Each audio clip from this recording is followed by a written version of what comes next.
الحمد لله رب العالمين والصلاة والسلام على سيد المرسلين وخاتم النبيين سيدنا وحبيبنا محمد وعلى آله وصحبه أجمعين ومن تبعهم بإحسان إلى يوم الدين. با سلام و درود خدمت شما بینندگان عزیز و آرزوی قبولی طاعات و عباداتتون، به این امید که لحظه هاتون رو با عبادات و طاعات و انواع قربات پر کرده باشید و لحظه از این اوقات مبارک رو هدر نداده باشید. یکی از چیزهایی که خیلی مهم هست، رسول الله علیه السلام فرمود خاب و خسر من ادرک رمضان ولم یغفر له. خسارتمند و زیانکار است کسی که رمضان برسه، رمضان رو درک کنه ولی گناهانش بخشیده نشه. یعنی این ماه بخشیده شدنه.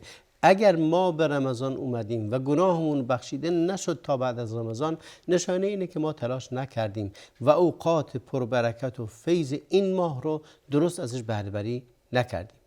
مهمان گرامی برنامه امروز ما جناب شیخ محمد رسول هاشمی هستند. عرض سلام دارم خدمتتون. بسم الله الرحمن الرحیم. الحمد لله و کفى و سلام علی عباده الذین اصطفى. اما بعد، من خدمت شما زاربی و خدمت تمامی بینندگان شبکه جان شارجه عرض احترام و ادب دارم و انشالله که بتونیم حق مطلب را ادا کنیم و در خدمت شما هستم. از اونجا شروع میکنیم. اون حدیثی رو که بنده جزوی از اون رو گفتم که پیامبر علیه السلام فرمود خواب و خسر، بعد پرسیدن 3 بار این رو فرمود، بعد پرسیدن، یکی از مواردش این بود. این حدیث رو کمی شرح بفرمایید. رمضان ماه مغفرت است، ماه آمرزش است، ماهی است که خداوند در اون بسیاری از عبادات قرار داده که هر کدوم از اون عبادات میتونه زندگی انسان رو دگرگون کنه و کسانی که حالا گناهکار هستن، زیانکار هستن، به خودشون ظلم کردند، در این ماه این زیان و این خسارت و این حالا مسئله رو دریابند و خودشون رو به خدای خودشون نزدیک کنند تا اینکه مورد آمرزش الهی قرار بگیرند. ما در ماه مبارک رمضان احادیث بسیاری هست که پیامبر صلی الله علیه و سلم میفرمایند که وقتی که رمضان میاد درهای بهشت باز میشه، درهای جهنم بسته میشه، شیاطین زنجیر کرده میشن و منادی ندا میزند از جانب خداوند. میفرمایند که یا باغی الخیر اقبل و یا باغی الشر اقصر ولله اتقا من النار و ذلك کل لیله. خب این یعنی چه نعمتی بزرگتر از این که خداوند ندا میزند که ای کسی که طالب خیر هستی بشتاب به سوی خیر و کسی که طالب شر است کوتاه بیا، دست بکش. و خداوند هر شب اتقایی دارد، یعنی کسانی که از آتش جهنم آنها رو نجات میکنه و آزاد میکنه و این هر شب ادامه داره. یعنی 30 شب یا 29 شب رمضان، در آخر هر شب خداوند افرادی رو از آتش جهنم نجات میده. خب چه فضیلتی بیشتر از این که انسان این همه خداوند نعمت به انسان بده ولی انسان توجه نکنه. بله. و خودشو به خواب بزنه یا خودشو در راههایی بیندازد که هیچ نتیجه نه عملی و نه هیچ نتیجه برای او در بر نداشته باشه جز خسارت. بله. پس انسان این ایام رو دریابد، این فضائل رو دریابد و نذاره که خب واقعا هم خواب و خسره است کسی که دیگه رمضان بیاد و گناهانش آمرزیده نشه. بله. این حدیث رو تکمیل کنیم که پیامبر روزی بر منبر می رفتن، یک پله رو بالا رفتن، گفتن خواب و خسره. 2 پله رو هم بالا رفتن، گفت خواب و خسره، یا فرمود خوابه. بعد پله 3 رو هم همین رو گفت. بعد دیگه وقتی رفت روی منبر صحابه پرسیدن یا رسول الله 3 بار این رو گفتی، چه کسی منظور بود؟ گفت که یکیشون این بود که من ادرک ابویه فلم یغفر له خواب و خسر من لا یغفر له قد ادرک ابویه. کسی که پدر و مادرش یا یکیشون هست ولی گناهانش بخشیده نمیشه، به خاطر اینکه این یه وسیله است. وجود پدر و مادر وسیله است برای اینکه گناهان انسان بخشیده بشه. وجودشون غیر از خیر و برکت و رحمت و همه اینها، اینکه تو بتونی وسیله آماده است برای اینکه بتونی کفاره گناهانت کنی، اونم خدمت پدر و مادر. اگه این پدر و مادر رو درک کردی اما گناهات بخشیده نشد. این خدمت استفاده نکردی از فرصتی که داری. یکی دیگه چون هم فرمود که رمضانه، که کسی که رمضان رو درک کرد ولی گناهاش بخشیده نشد، این خسارتمند هست کسی که این کار رو کرده. پس رمضان فرصتیه برای بخشیده شدن گناهان. در مورد فضایل دیگر رمضان اگر فضایل دیگری هست بفرمایید. بله، یکی دیگر از فضایلی که بسیار مهمه، اصل رمضان یا ماه قرآن است. شهر رمضان الذي انزل فيه القرآن هدى للناس و بینات من الهدى والفرقان فمن شهد منكم الشهر فلیصم. بله. پس ماه مبارک رمضان ماه قرآن است و در آیاتی ما داریم که خداوند در سوره قدر میفرماید انا انزلناه فی لیلة القدر. در جای دیگری خدا میفرماید انا انزلناه فی لیلة مبارک. بله. پس قرآن در ماه مبارک رمضان نازل شده و این دلالت بر عظمت این کتاب میده که خداوند این کتاب پر عظمت و پر برکت رو در ماه پر عظمت و پر برکت قرار داده. بله. و در حدیث ما داریم که رسول الله صلی الله علیه و آله میفرماید اقرأوا القرآن فانه یأتی یوم القیامة شفیعا لاصحابه. قرآن رو بخوانید زیرا قرآن در فردا قیامت شفاعت خواهی یارانش رو میکنه. کسانی که در این دنیا قرآن خوان بودند و قرآن رو میخوندند، قرآن شفاعت خواهی اونها میکنه در فردا قیامت و اونها رو از عذاب الهی نجات میده. و در احادیث ما داریم که یعنی هر حرفی از کتاب خدا اگر انسان بخونه یک اجر و پاداش داره و هر اجر و پاداشی 10 برابر. و پیامبر صلی الله علیه و آله میفرمایند لا اقول الف لام میم حرف ولکن الف حرف و لام حرف و میم حرف.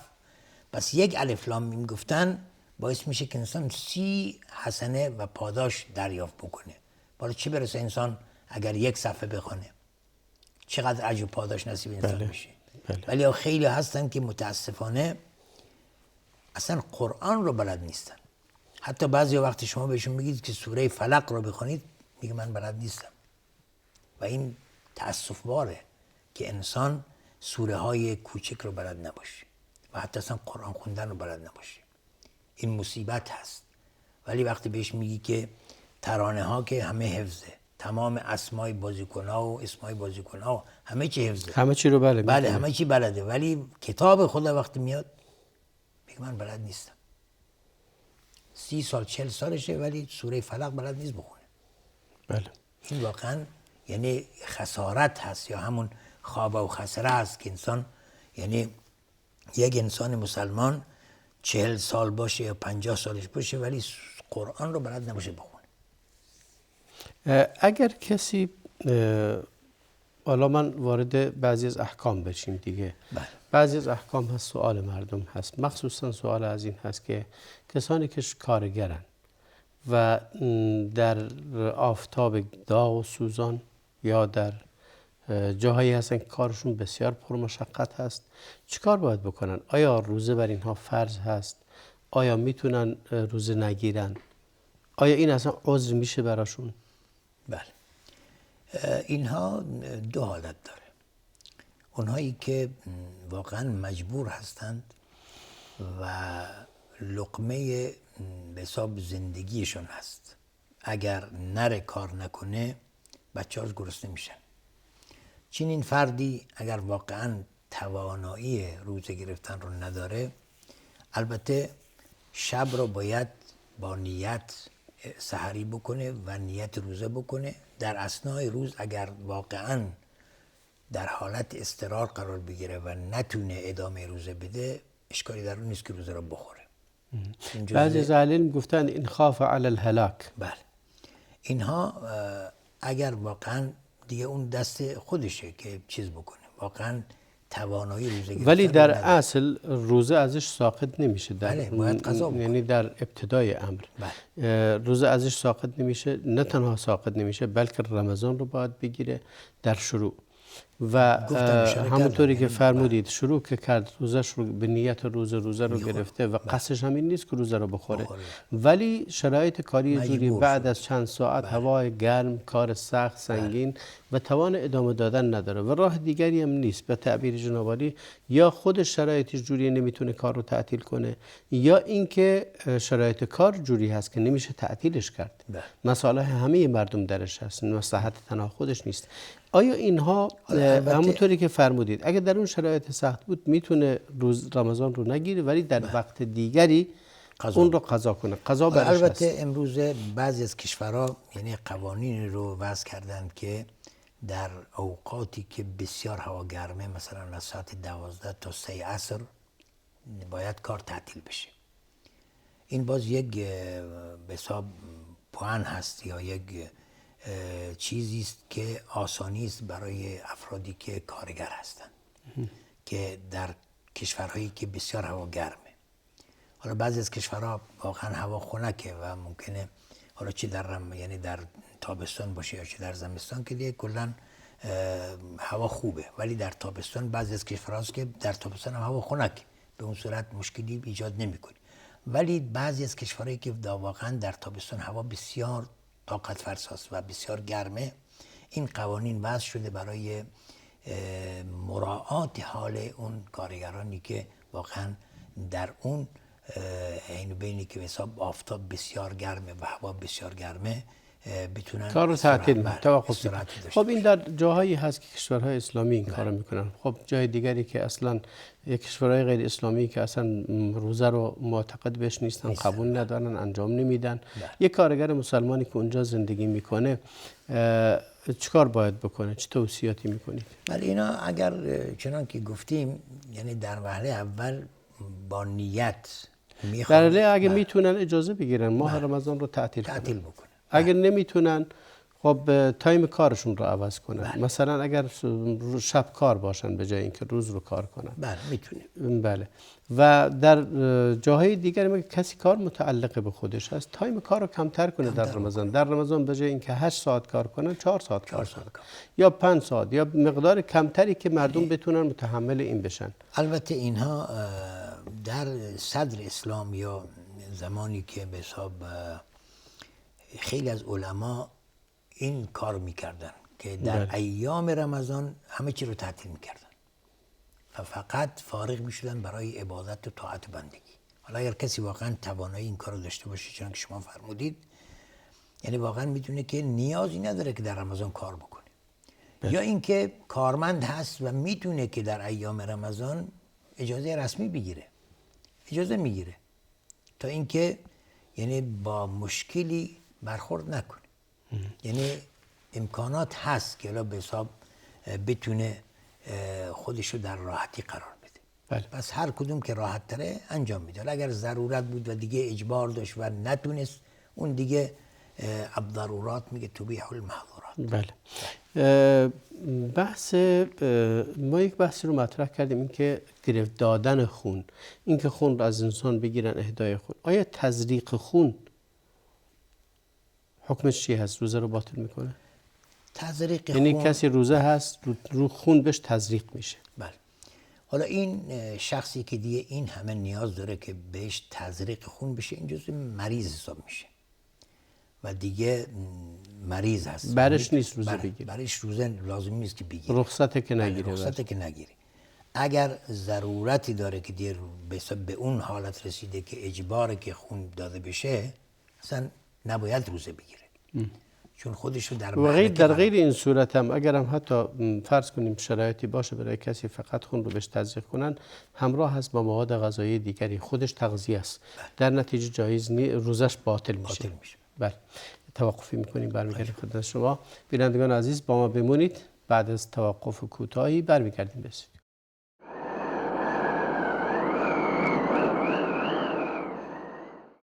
با سلامی دوباره خدمت شما بینندگان عزیز. بحث امروز ما در خصوص بعضی از احکام رمضان هست، گرچه ابتداعاً در مورد فضیلت این ماه صحبت کردیم. برمیگردم شما قبل از اینکه بعضی از احکام دیگر رو بگیم، یا بذار این احکام رو بگیم بعد میریم سراغ اعتکاف.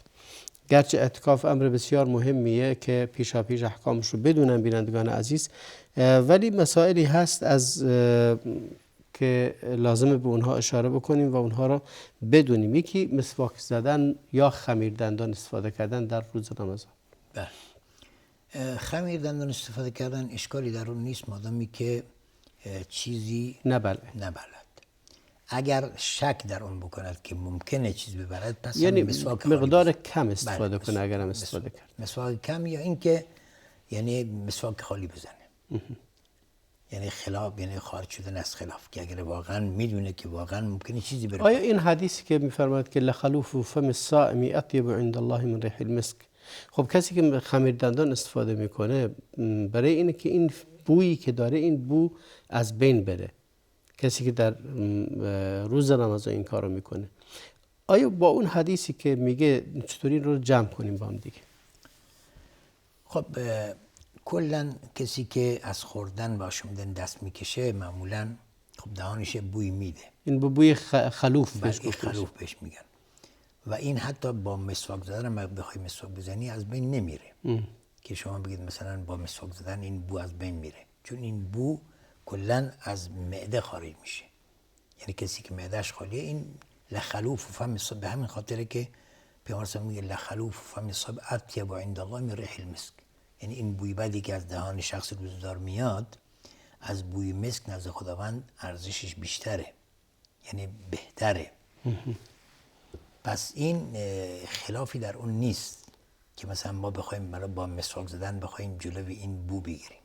این بوی چیزی نیست که مثلا مثل این که انسان پیاز خورده باشه یا سیر خورده باشه به خاطر این مثلا بخوای اون رو از بین ببری. نه، این از بین نمیره، حتی با مسواک زدن هم از بین نمیره. و هدف پیامبر علیه السلام این هست که مردم تشویقشن به این که نگران نباشن، ناراحت نباشن از این بویی که داره و همچنین این میفرماید عند الله.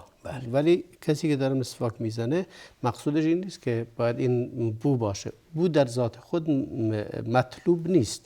نه اینکه شرع گفته بذار باید این بو رو داشته باشیم و این بو خوبه و این بو این هست، بلکه مهم روزه گرفتن هست. مهم اینه که انسان شرم نکنه از اون بویی که میاد به خاطر غذا نخوردن. و مسئله بعدی مکانت و جایگاه این روزه نزد خداوند رو میرسونه. بسیار عالی.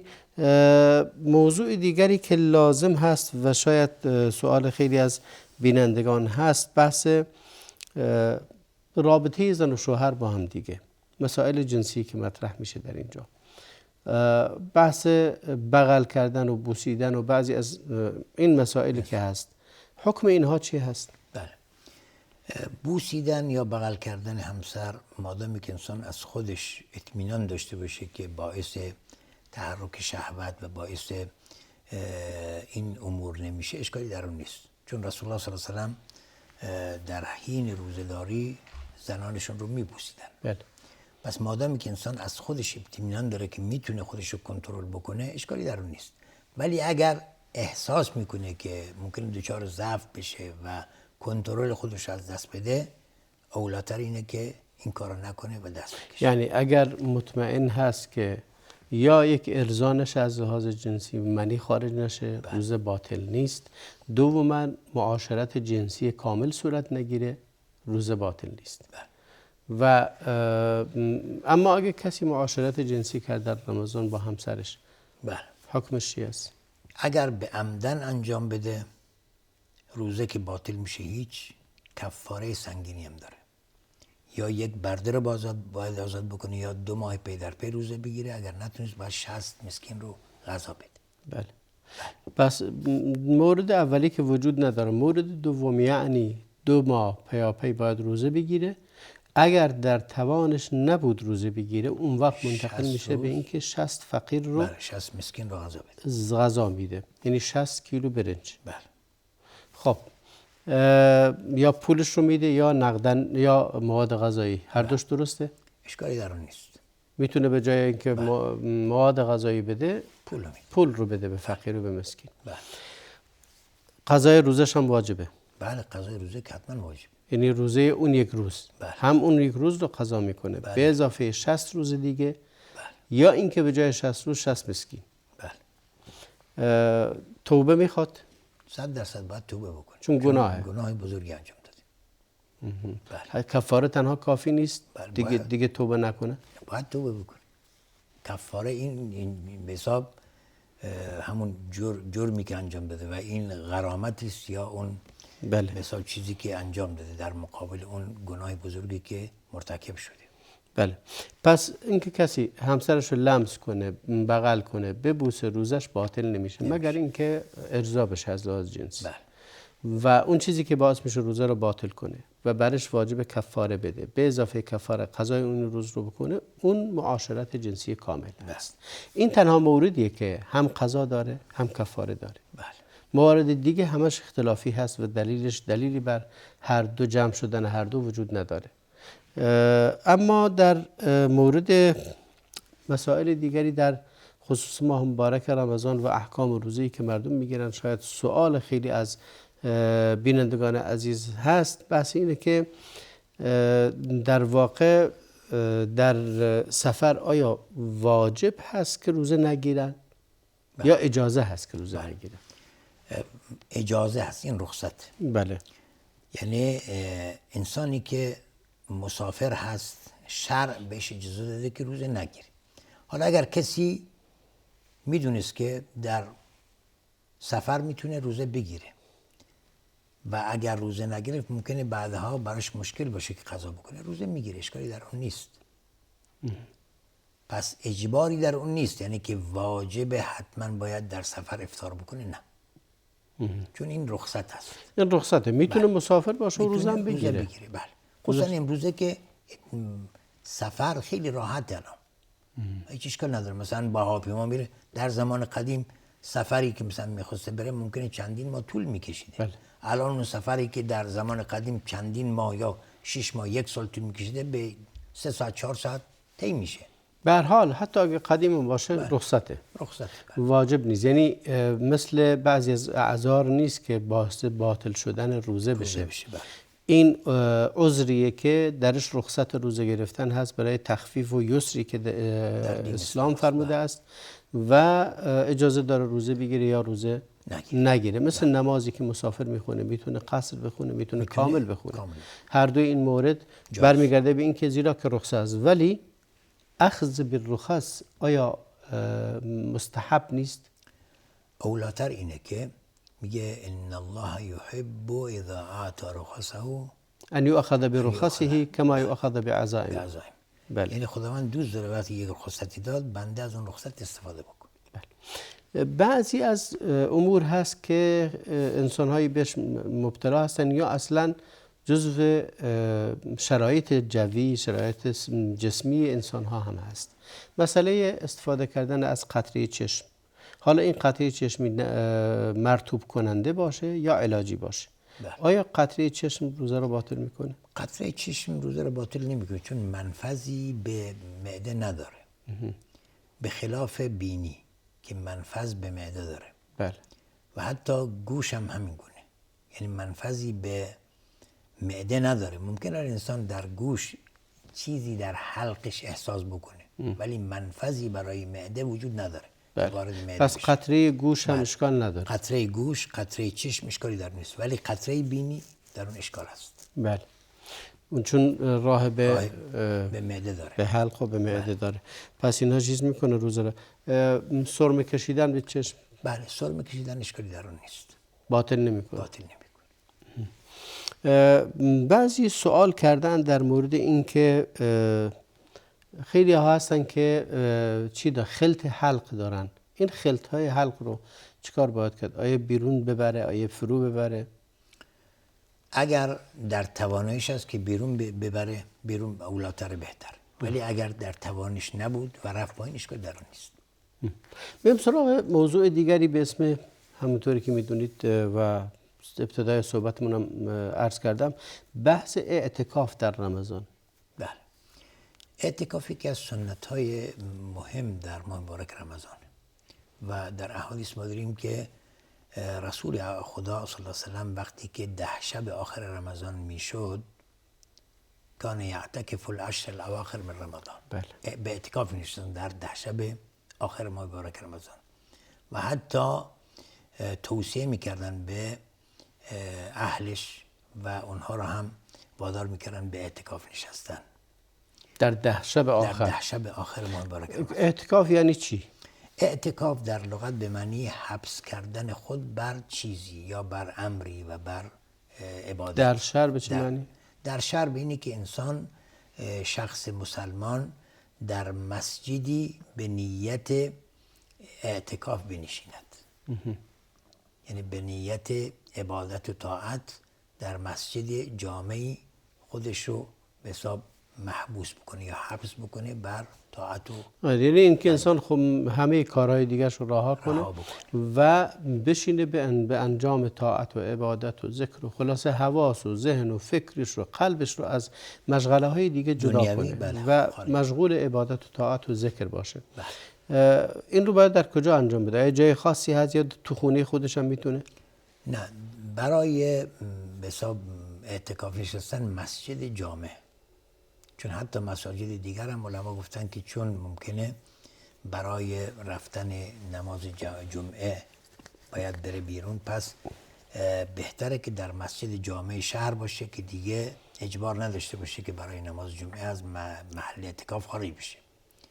پس یعنی تا اینکه از محل اعتکافش خارج نشه اولاتر اینه که در مسجدی باشه که جمعه در اونجا برگزار میشه. اگر هم در مسجد دیگه بود درسته و جایزه، ولی خب این اولاتره. بله اولاتره. بله. زنان چیکار باید بکنن؟ زنان هم اشکالی در اون نیست اگر جایگاهی در مسجد باشه مختص زنان باشه، اشکالی در اون نیست که در مسجد به اعتکاف بنشینن. آیا نمیتونن در خونه خودشون یک مصلی خانگی که داشته باشن یا جایی که درش آیا میشه اعتکاف کرد؟ اسمش اعتکاف گذاشت؟ میشه. بله. در اون اشکالی نیست. بله. دلیلی بر ممنوعیتش نیست، دلیلی بر جواز بودن وجود داره یا فقط از اینکه جناب عالی رخصت میدونی اینو؟ نه جز رخصت است و این خصوصا در برای زنان که امر به اینه که زیاد مثلا حتی به مساجد هم نرن، چون در احادیث ما داریم که نماز خواندن زن در خونش اولاتر از اینه که به مسجد بره. بله، ولی من نشدن. بله.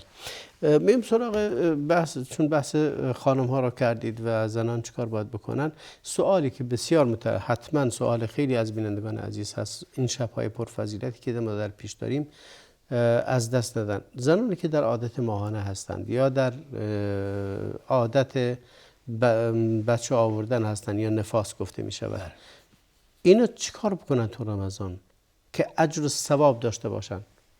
بله. خیلی وقت کوتاه است، یعنی 1 دقیقه. اگر اینا میتونن ذکر و دعا و اینها براشون هیچ مشکل نیست. حتی قرائت قرآن هم میتونن قرآن رو بخونن مادامی که قرآن رو لمس نکنن. یعنی همه اذکار جایزه، قرائت قرآن جایزه، تسبیحات جایزه، صدقه بدن، دعا بکنن، همه اینها صلوات بفرستن. فقط نماز ممنوعه برشون و رفتن در مسجد و نشستن در داخل مسجد. داخل مصلی جایزه، اشکالی در اون نیست، ولی داخل مسجد رفتن به رأی جناب عالی فرمودید که جایز نیست. ما این بحث زنان رو انشالله بعدا ادامه خواهیم داد در بخش بعد از توقفی که میکنیم. برمیگردیم استودیو.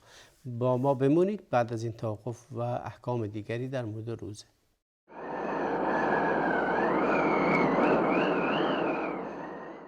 با سلامی دوباره خدمت شما بینندگان عزیز. ما در 2 بخش صحبت امروزمون مسائلی رو در مورد هم فضائل روزه گفتیم و هم بعضی از احکامی که مرتبط به این ماه هست.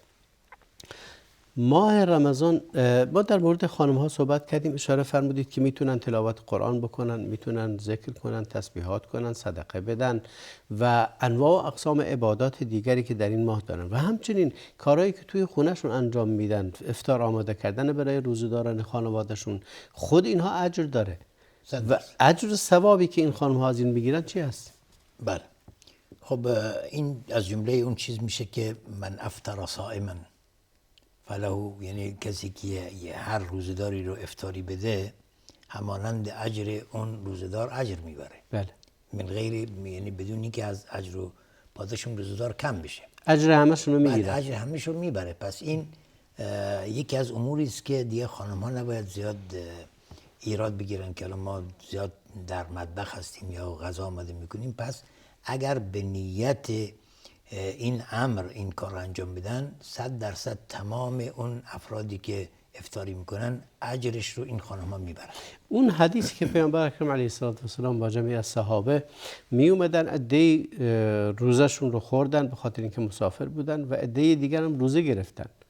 اونایی که روزشون رو خوردن شروع کردن به جمع‌آوری هیزم و تهیه غذا و خلاصه خدمت کردن به اونایی که روزه بودن. پیامبر گفت که اینا اجرشون بیشتره، اجر بیشتر اینا بردن. بله. خب 100% این گونه است، چون شما وقتی که کمک حال افراد میشید و کمک میکنید به دیگران، خب این در اسلام یک همدردی یا مواسات یا به حساب یک تکافلی هست که طرف یا اشخاص انجام میدن. پس این دلالت بر اهمیت همکاری میده یا اینکه از خود گذشتگی میده که انسان وقتی کاری برای خدا انجام میده، برای رضای خدا انجام میده، بدون اجر و پاداش نیست. ماه رمضان ماه قرآن هست، همونطوری که میدونیم ماه لیلة القدر شبی است که قرآن درش نازل شده.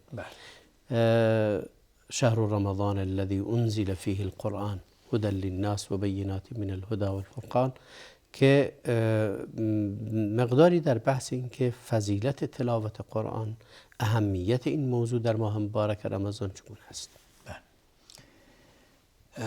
قرآن چون ما گفتیم قرآن اشاره کردیم، قرآن رو بخوانید زیرا قرآن شفاعتخواه اصحابش است در فردا قیامت و خواندن هر حرفی از قرآن معادل یک اجر و پاداشه و هر اجر و پاداشی 10 برابر میشه.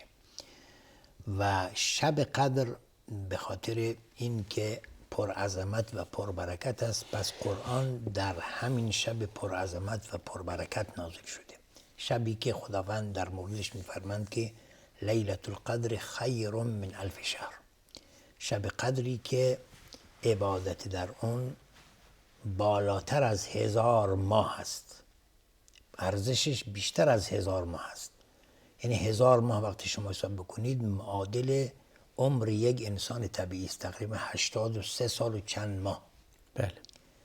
یعنی این اگر شما طاعت و بندگی بکنید در شب قدر که یکی از شبهای 10 شب آخر رمضان هست، شبهای فرد. بله.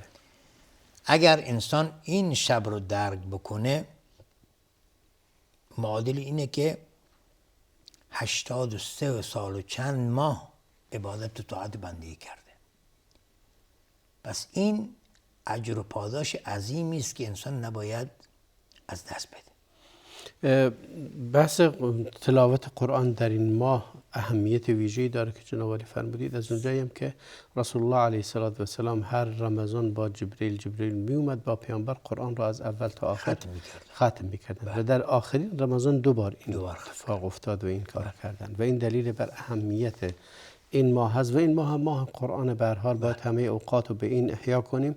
همه اونی که در مسجد میاد، اونی که تو خونه هست، توی ماشینتون، توی همه اوقات انسان بپردازه به یک خودش رو دوباره آپدیت کنه، جدید کنه و این بشه خصلت و خوی کل سال اون. در مورد فضیلت شب قدر، اولا سوال اینه که این که میگن احیای شب‌های قدر یا به تعبیر قرآن کریم پیامبر اکرم علیه السلام قیام لیلة القدر، که این 10 شب رو ما قیام کنیم. آیا پیامبر در شب‌های قدر نمیخوابیدن اصلا؟ بله. نه، در شب‌های قدر چنان که در روایت اومده که اذا دخل العشر شد مئزره و احیا لیله و ایقظ اهله. وقتی که 10 شب آخر رمضان فرا می رسید، پیامبر صلی الله علیه و سلم فقط به طاعت و عبادت و بندگی میگذروندن، شد مئزره، و این دیگه از همه چیز کناره‌گیری میکردن، حتی از همخوابی و همسرانشون، و فقط در طاعت. آیا شد مئزر فقط دوری کردن از همبستری با همسر؟ نه، یعنی کلا از کل دنیا کناره میگرفتن، یعنی کناره‌گیری از هر اون چه که باعث مشغولیت و باعث این میشد که انسان ولی در بعضی از غزوه‌ها در رمضان بوده و بعدا فرموده اگر لن اعتکف فی مسجدی هذا شهرا فرمود خیر لی ان اقضی حاجت اخی المسلم. بله، این میگم که دلالت بر این میده که اهمیت فایده رسوندن به دیگران. یعنی در اسلام اینی که من بگم من این عبادت رو انجام دادم، نه، عباداتی که خیرش به دیگران میرسه اجرش بیشتر از عبادات فردی است. بله. یعنی شما حساب بکنید اگر میگه که من به دنبال قضای حاجت برادرم برم، نه اینکه یعنی انجامش بدم، به دنبالش برم، میگه خیر لی من ان اعتکف شهر من فی هذا المسجد، برای من بهتر از این که 1 ماه در این مسجد اعتکاف بنشینم. اگر قضا بکنه و قضاش رو حاجت بکنه و کارش رو انجام بده که دیگه اجرش خیلی بیشتره. بله. فقط به دنبال رفتن کار برادر مسلمان باشی این همه اجر داره. خب من الی یک سوالی پیش میاد. فرض بر این هست، اصل بر این هست که همه مسلمانان تابع سنت پیامبر علیه السلام باشند و مردم خب کار و مشغله زندگی هم دارن. آیا شب‌های قدر رو اگر پاسی از این شب رو بشینن عبادت کنن، قیام کنن، بعد بقیه رو برن بخوابن که فردا به کارشون برسن و کارشون هم حتما احتیاجات مردم رو میندازن؟ مخصوصا خیلی از کارها هست که مرتبط هست به اینها، خیلی هم ضروریه برای مردم و اگر اینا شب رو تا صبح بیدار باشن، روز رو بخوابن، سر کارشون نرن، اون وقت خیلی از حاجات و نیازهای مردم تعطیل میشه. اینها به عنوان ضرورت هست، یعنی اگر پاسی از شب را در قیام بگذرونند برای اونها کل لیل حساب میشه انشالله، به خاطر اینکه به فکر این هستن که برای قضای حاجت برادر مسلمانش در فردا اقدام بکنه. آیا از این حدیث ما استنباط نمی کنیم که پیامبر فرمود علیه السلام من صلى مع الامام حتی ینصرف کتب له قیام لیله، و از طرف دیگه هم پیامبر فرموده است که من قام لیلة القدری. آیا همین کافی نیست که نماز تراویح رو میخونه و تلاوت هم 1-2 ساعتی میکنه، دعا و ذکر و تسبیحات هم میکنه، بقیش هم بره بخوابه که به کارش برسه؟ 100%. یعنی اینها در اسلام چیزی به عنوان اینکه اجبار باشد نیست. دین اسلام دین یسر است، یعنی فاتقوا الله ما استطعتم. انسان تقوای الهی به اندازه‌ای که در توانش هست انجام میده. یعنی به تعبیر جناب عالی، یعنی هر کسی در هر جایگاهی، مثلا کسی که عالم و شخصی است که دیگران رو مقتدای خودشون قرار دادن، باید بیشتر به تزکیه نفسش بپردازه، باید بیشتر مشغول عبادات باشه، باید این عبادات رو در بالاترین سطوحش انجام بده. ولی کسی دیگری امکان داره در اون حد نباشه، کمتر، و هر کسی در هر منزلتی که وجود داره. 100% این گونه هست. یعنی انسانی که به قولن وقتی که عالم دین هست قدوه حساب میشه، اسوه حساب میشه. بله. اگر این شخص به قولن بخوابه و هیچ قیام اللیل، هیچ عبادتی انجام نده، و مردم نگاه اون میکنن. ما میتونیم به بعضی از مستحبات روزه اشاره کنیم؟ بفرمایید. بعضی از مستحباتی که در روزه هست مستحب انجام دادنش. بله، یکی از مستحبات اینه که سحری خوردن جز مستحبات و تأکید بر اون شده که تسحروا فإن فی السحور برکه. یعنی انسان سحری بخوره چون در سحری برکت است. حالا بعضی هستن عادت کردن که شب میخورن میخوابن دیگه سحری نمیخورن. حتی اگر انسان بلند بشه 1 لیوان آب بخوره همینم کافیه، و چون وقت سحر وقتی است که پربرکت هست و در اون برکت نهفته است، پس انسان سعی کنه بیدار بشه. یکی دیگر از مستحبات اینه که تأخیر در سحری است.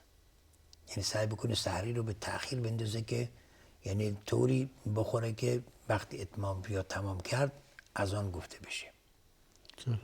یکی دیگر از مستحبات اینه که عجله کردن در افطار کردن. یعنی اینی که به مجردی که یقین حاصل کرد آفتاب غروب کرد افطار بکنه و منتظر نشه که دیگه هوا تاریک بشه و ستاره بیرون بیان. بله. و این به حساب دستور رسول الله صلی الله علیه و این بوده که مخالفت کردن با یهود و نصارا، چون اینا وقتی روزه میگرفتن منتظر میشدن که هوا تاریک بشه و ستاره بیرون بیان. بله. و از دیگر مستحبات اینه که همون سحری خوردن که اشاره کردیم و عجله در افطار. آیا یک مسئله هست، نمیدونم جزء مستحبات هست یا نیست، اینکه انسان جزء مثلا دعا کردن در رمضان، در وقت سحر، در وقت افطار، اینا جزء مستحباته؟ از جمله مستحبات اینه که دعا هنگام افطار کردن. بله.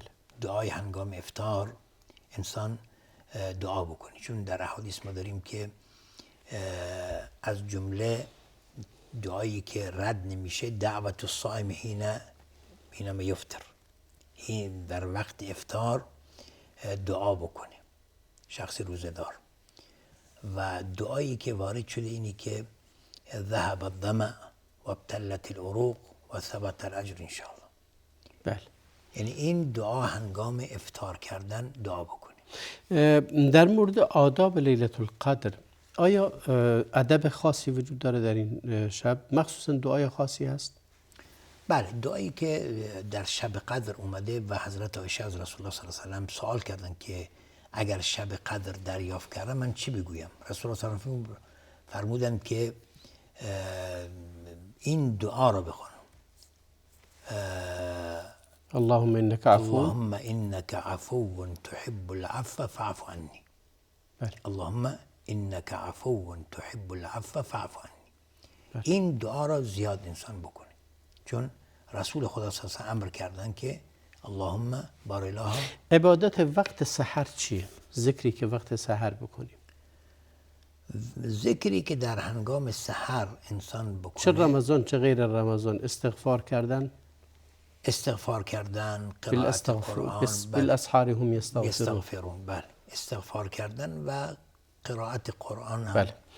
بسیار جالب، زیرا که در وقت سحر وقت اجابه دعا هست که و صفات متقین هم این است که استغفار میکنن. از حضورتون بسیار متشکرم جناب شیخ محمد رسول هاشمی و از شما بینندگان عزیز که این لحظه با ما بودید بسیار متشکرم. باز هم آرزو میکنم خداوند طاعات همه ما رو بپذیره. دعای خیر رو فراموش نکنید برای خودتون و همه مسلمانان دیگر که در این محنت ها و بلاها و سختی هایی که وجود دارند گشایشی برای آنان حاصل شود و رجوعی به دین اسلام در همه جای دنیا صورت بگیرد. و صلی الله و بارک علی نبینا محمد و علی آله و صحبه اجمعین.